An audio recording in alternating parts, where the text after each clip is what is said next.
জোরপূর্বক বিলের পানি অপসারণ করায় চাষাবাদের অনিশ্চয়তায় পড়েছে চাঁপাইনবাবগঞ্জের ললিহা বিলের অন্তত ৬০০ বিঘা জমির বোরো ধান। এর প্রতিবাদে মানববন্ধন করেছেন ভুক্তভোগী কৃষকরা।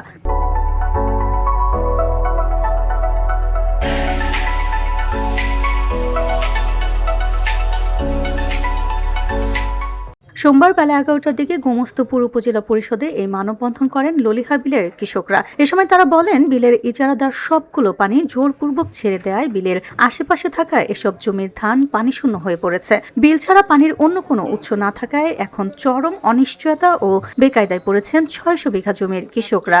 যুগ যুগ ধরে চলা নিয়ম ভেঙে ইজারাদারদের স্বেচ্ছাচারিতায় এমন সংকটে পড়েছেন কৃষকরা। ধার দেনা করে লাগানো ধান চাষাবাদ করতে না পারলে পথে বসবে কয়েকশো কৃষক। এ নিয়ে স্থানীয় প্রশাসনকে অভিযোগ দিলেও সুরাহা হয়নি। দ্রুত কার্যকর ব্যবস্থা নেওয়ার দাবি কৃষকদের। বিলের পানি তুলে আমরা আবাদ করি এবং ধান বাঁচাই, ওই ধান আমরা খাই এবং আমাদের ওই বিলের পানি কমপক্ষে ৬০০ বিঘা মাটিতে পানি যায়। এই ৬০০ বিঘা মাটির কৃষক গরিব দুঃখী সবাই এখান থেকে তার রুজি অন্বেষণ যোগায়।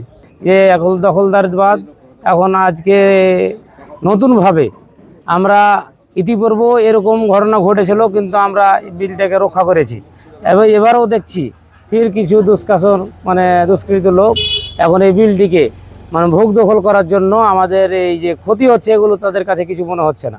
যারা জমি দস্যু আছে এরা ওই জায়গাটা দখল নিতে চায়। ওরা যদি জায়গা দখল নেয় তাহলে আমাদের মোটামুটি ৬০০ বিঘা জমি চাষাবাদ থেকে আমরা বঞ্চিত হব। গতকালকে এই বাঁধ দেওয়ার চেষ্টা করছে, অথচ ধান লাগার পাঁয়তারা শুরু করেছে। এই সরকারের কাছে আমার এক অকুল আবেদন, আমরা এই বিলটা যেভাবে হোক আমরাকে এই সরকারের বিল সরকারি থাকবে, খাস অবস্থায় আমরা যেন চাই, এটাই আমাদের আশা।